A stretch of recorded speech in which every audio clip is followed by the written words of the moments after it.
Hey guys, welcome back to the Forever World. It's been a while, but we're finally back in action. Last time we constructed our very first automatic farm in this world. Today we're going to continue to work on automation, and to do that, we're going to need a bunch of these guys right here. We will be building a villager breeding and curing center in our Mediterranean village. That way we can continue to build other farms and trading halls that we will need in order to continue to progress our world. And I'm thinking of building this thing right beside the sugarcane farm over here. But before we get into building this episode, there's some business that I want to attend to. These tools here have been diamond for way too long. I think it's about time for an upgrade. Now, if memory serves, and it has been a while, I do have a little bit of debris over here. Yeah, okay, we got 2 ancient debris and 1 netherite scrap.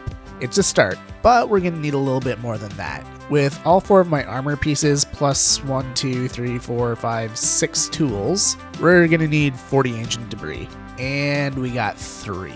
This may take a minute. So let's repair up the pickaxe here and head on down to the bottom of the nether here, and let's start swinging our pick around looking for debris. Now, I know what you guys are all yelling in the comments right now. Elfie, why aren't you bed bombing? Elfie, bed bombing is so much faster. Elfie, use the bed bombing technique.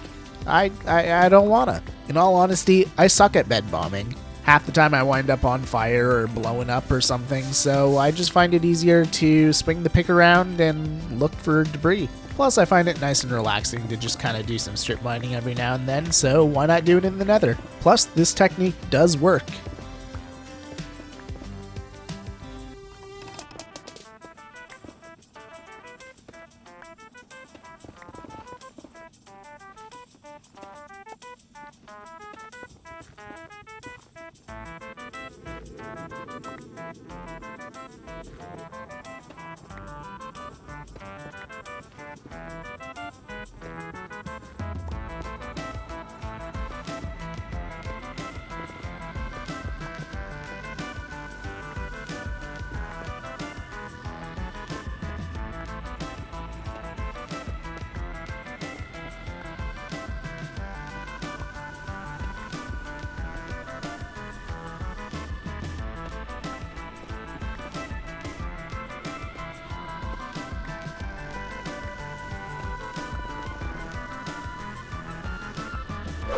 There we go, that wasn't too bad, about an hour to get 40 ancient debris. Now we just gotta grab some coal and smelt it all up, and bada bing bada boom, we've got netherite. And apparently I don't have a smithing table anywhere. Oh, can you tell it's Halloween? We should try and save this guy. Not that one though, he can go. Alright guy, come with me. We'll put you in the cow pen for now. Ow, ow. Nailed it. Alright, surely we have a smithing table over at the mining hut, right? This seems like the kind of place I would have put one, but I didn't. Alright, first smithing table, I guess. But of course, I'm a single plank of wood short of being able to make it. Any in here? Aha! Boom, boom, boom. And we'll throw it in this corner underneath the ender chest. Oh, that's right. They changed things. That's not even a recent change. I don't know how I forgot that. Especially considering not long ago we went around and got all of these armor trims here, just that we would have this. Alright, now it's time for the painful bit. Say goodbye to all our diamonds. And boom. There we go. We need 10 plus an extra. And we got 20 diamonds left to our name. And actually, I think there might be a few more in here. Alright. 60 is not bad, but it's also not great for episode 16. But anyways, it's time for the super satisfying bit here.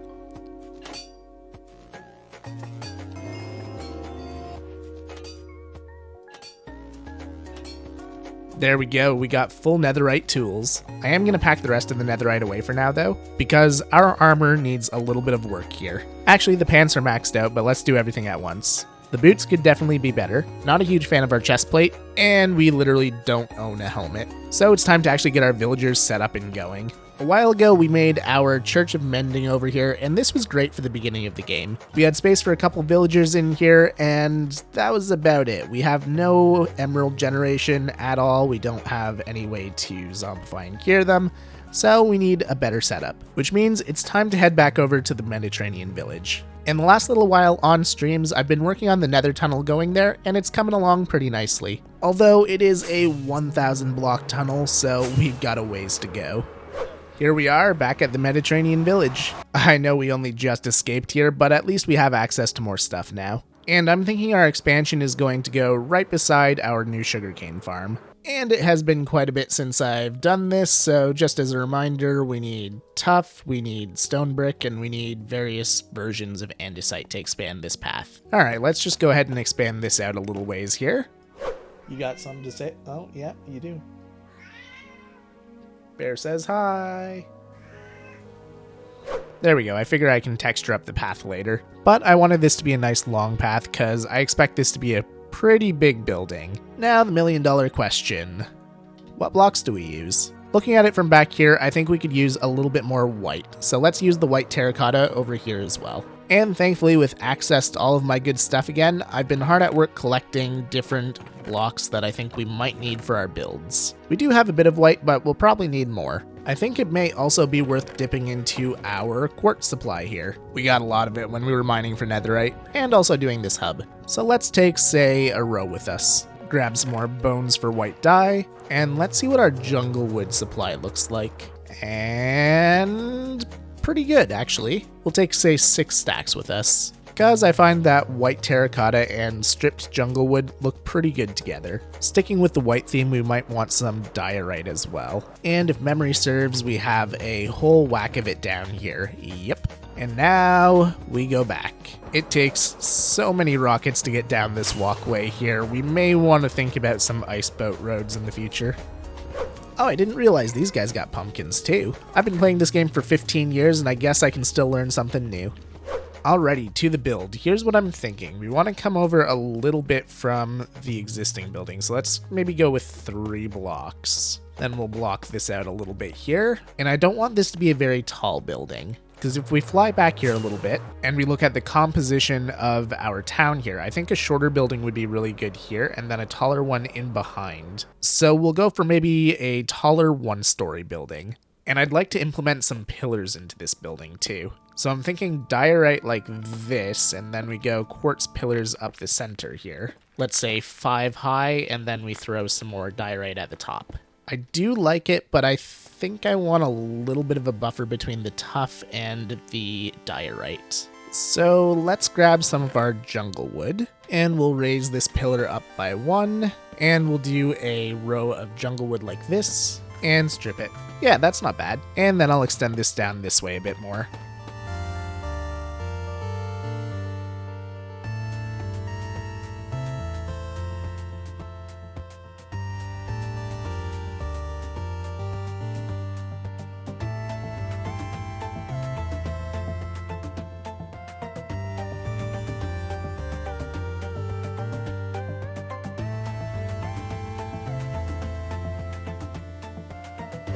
There we go, that's looking pretty good, and I'm thinking over here we're going to use some sandstone to get up into the building, kind of like so, and then we'll fill this area here, and 1, 2, 3 back from the pillars.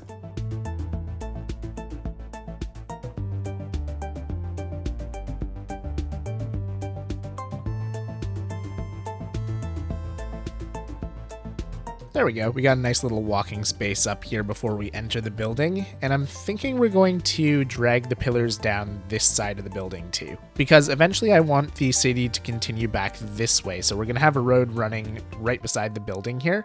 I think it'll be nice to have some pillars to look at as we're going up that road.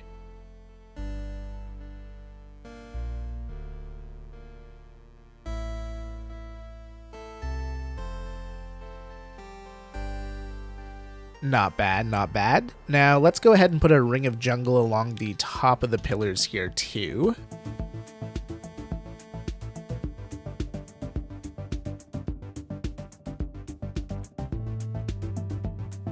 And then we can do a bamboo trapdoor ring around that. And the end result looks something like this from the bottom, and I think that's pretty good. We do have that gap between the 2 blocks to take care of though. Maybe we'll do some jungle trapdoors between, kind of like so. I think that looks pretty good. And now we really just have to raise up the walls and slap a roof on the top, and we will have ourselves a building. We could probably still do with a few more details, but we'll take care of that when the time comes. Right now we just want to be able to start working on our villager stuff.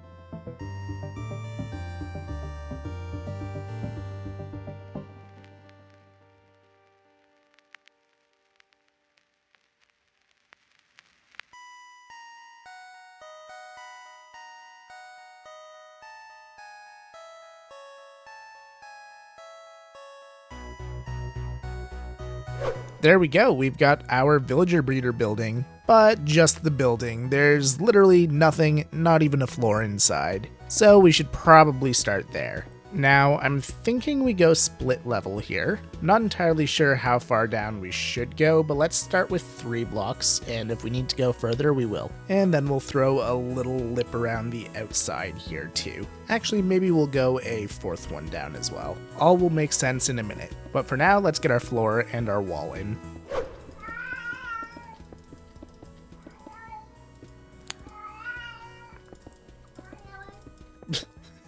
What is he doing? Dude's literally just sitting in front of a wall screaming. Speaking of walls, we're finished ours. There we go, we've got a little landing pad up here, and then this is the area where we're going to shove our villager breeder. I wanted there to be a bit more vertical space, that way we don't have any issues with the whole village merging thing. So let's go ahead and build a villager breeder up in the corner there. And we're just gonna do a simple, low profile manual breeder here. Kind of like so, and like that. Pop out that block, and throw a fence there, and then a few trapdoors here, and some carpet on the remaining spots. It may not look like much, but it works really well. But of course, now comes the hard part. The villager breeder doesn't work so well without villagers, and we got none of those here. Thankfully, there's quite a few of them off in that direction there. But I don't really want to do option A, which is a long minecart track, or option B, which is the nether, so we're going to take option C, which is going to be a happy ghast. I only have 2 ghast tiers here, so let's hope the main base has at least 6.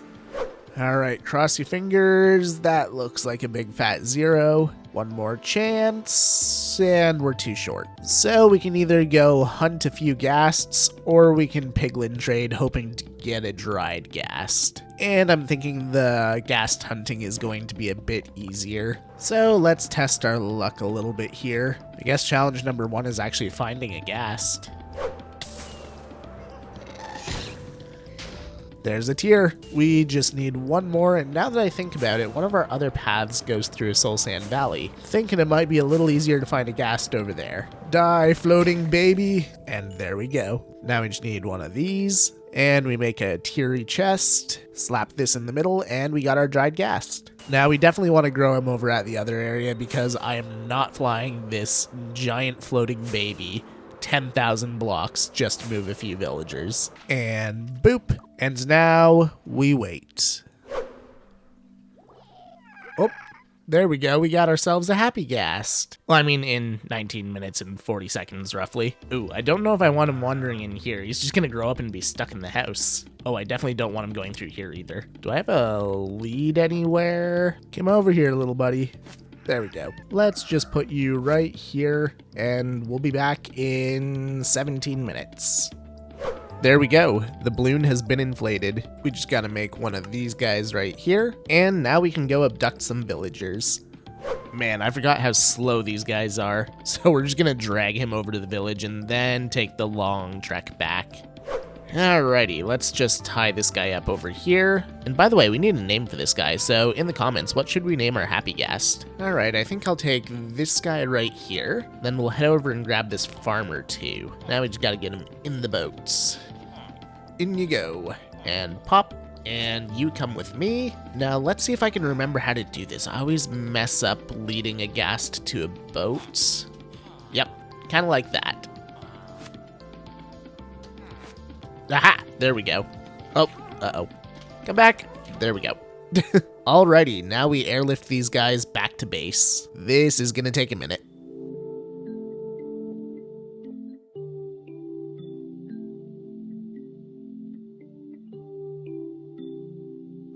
Alright, well that took about a full Minecraft day to get back, but here we are. Now let's see if I can remember how to untether a lead from a ghast. Maybe if I shift right click. Nope, that's not it. Shift right click on the boat, and they're being abducted. Okay. Shift right click, no. Just regular right click, no. Work with me here, ghast. This looks goofy. This is actually kind of really funny. You know, this is a good way to make it look like they're rowing the boat on their own. But I need this back. Maybe I need shears? I gotta figure it out quick before Doofus takes off with my villagers. Oh, and they're gone. No, I don't want them down there. Okay, right click. Okay, that worked. There we go. Cool, we'll just leash you up down here and we'll deal with the villagers now. So I'm thinking from this point, our best bet is actually going to be to use rails. But it's a pretty short path, so not a big deal. And these are half slabs, so they shouldn't suffocate our villagers. Now we just gotta trap them, free them, and scoop them up. And let's see how well this works.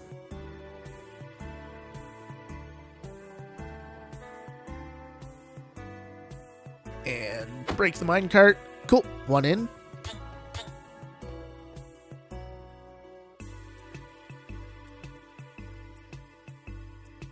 And two in. All right, should just be a matter of breaking all of this stuff here now. And there we go. As soon as we start giving those guys some food, we should start seeing some baby villagers. Alrighty, I've spent some time tinkering with the villager breeder, and I'm thinking this is looking pretty good here. It's nothing too fancy, just a simple drop chute going down to a slab here, and then a dispenser that will throw a minecart out, grab a villager, and send him on his way. And a ladder on the back here so that we can get up to the top and feed our villagers, since we are doing a manual villager breeder. But yeah, in theory now we should be able to make villagers. Let's put it to the test. I saved these hay bales for just such an occasion. Here you go, guys. Now make it a baby. There we go. It works, which means it's time to move to stage 2. Because I know that guy's gonna give me a garbage deal when he grows up. So we're gonna have to use some, gentle persuasion for better prices. So let's run the track this way. And I'm thinking we try something kind of like this. We'll go up 1 block, replace this with powered rails, get rid of this here. And I'm thinking we try and sneak our zombie in back here.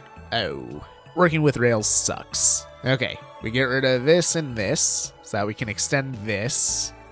Turn, extend, destroy, and extend. There we go, that should work. Plop a block there, and then I'm thinking we set up a little merry-go-round here, get this minecart going, and then I'm hoping what I can do is do a rail kind of like this, put a lever here, and with any luck we can lead a zombie in the door here, across the track, have him get scooped up by the minecart, and then flip the lever and he should go right into place. Needs a little bit more power, but it'll work. Now, I don't think we have a name tag over here, so we'll go with the tried and true method, the dirt holder. Because if we can get a zombie to pick up a piece of dirt or wear a helmet or something like that, then he won't despawn, and we can come back and name him later. But not all zombies pick up items, so let's see, are you a dirt holder?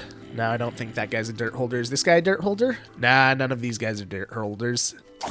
Nah, none of them are dirt holders. So we move on to the next. Are you a dirt holder? Yes, you are. You, sir, have won a forever home. We just gotta lead him up the stairs. Alrighty, up the stairs we go, into the starter house, up these stairs, into the streets, and finally into the villager hall where we'll find out if our plan's actually gonna work or not. Hopefully if I just stand on the other side of this here. Aha! Now we flip this. And there we go. It's almost like I've done this once or twice before. Although I'm not sure why I did it so far forward. I could easily push this back 1 or 2 blocks. Well, I guess if we're gonna do it, now's the time to do it. And then I believe if we throw a button here, that should power that rail. And then we can make a few rest stops for curing villagers here. And then we throw a lever here, and that should toggle this guy here. And then we do the same here and here. That works all right. And that works all right. There we go. It's not the prettiest thing in the world, but it will work. Or at least I think it'll work. Alright, we're gonna let the villager breeder do its thing for a little bit. I want to do some more building. And I'm thinking we're gonna do something in this area right here. Because right now, it just kind of drops off and it kind of looks ugly. So I'm thinking we're going to do a staircase going from this part of the street down to sea level. So we're gonna have to gather up some materials because our stone stockpiles over here are pathetic. There we go, that's a little bit better on the stone front. Hopefully this will be enough andesite, because I've got no more anywhere else. I'm thinking what I want to do is I want to have a snaky path going from there all the way down to there, but I want it to be a bit above sea level, that way we can do a dock down there. So let's see how this goes.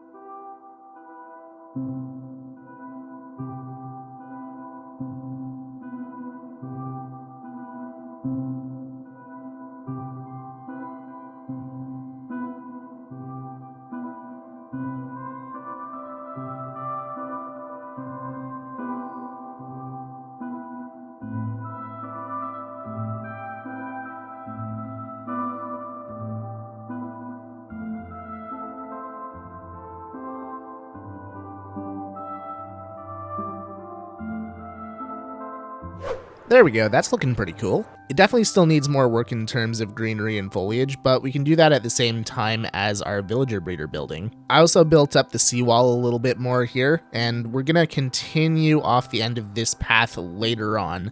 But for today, I want to turn my attention back to the villagers, because by now we should have a few full-grown ones. Yep. So we gotta go make up some potions, because unlike our villagers up there, I want to zombify and cure these guys for the best possible prices. So surely we have some mushrooms, some spider eyes, and then of course there's lots of sugarcane back at the other base. We're also going to take as much gold and apples as we can with us, that way we can make golden apples for curing, and then of course some brewing stands. Alright, I got a mini potion set up over here, and I got together a bunch of the things that I think we're going to need for our villager breeding and curing.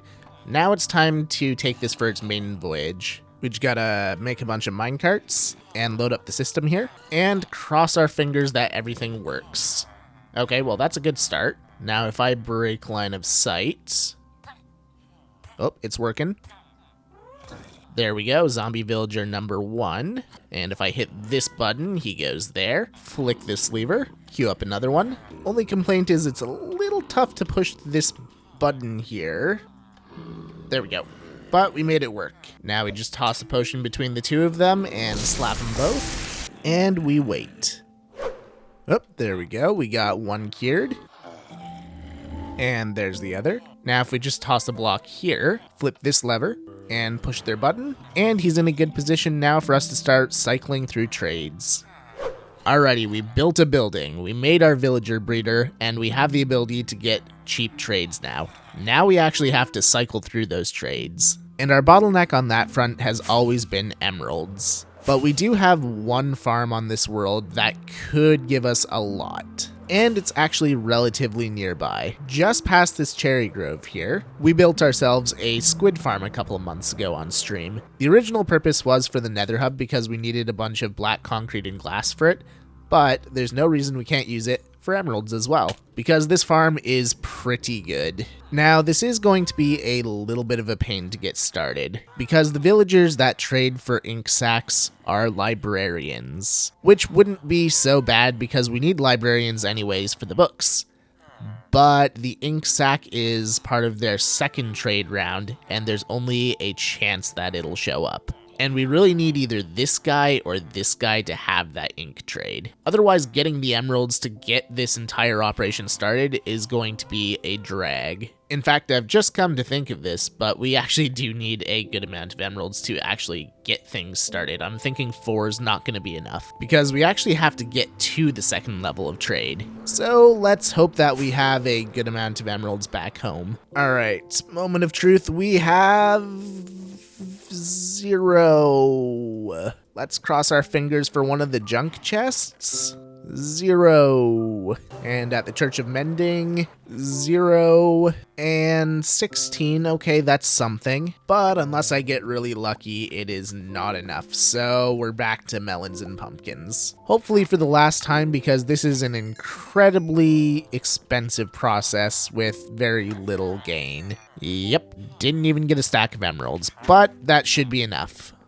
We're back, and it's time to roll the dice with this guy right here. Now what we really need is a second trade of ink, but there's also no point in us settling for a garbage first trade, so let's cycle through until we get something that we actually want to keep. Aw man, I bet you anything this jerk over here wants the workstation. Let's just break his line of sight there, and try again. I love villagers, this is fun. I love villagers, this is fun. I love villagers, this is fun.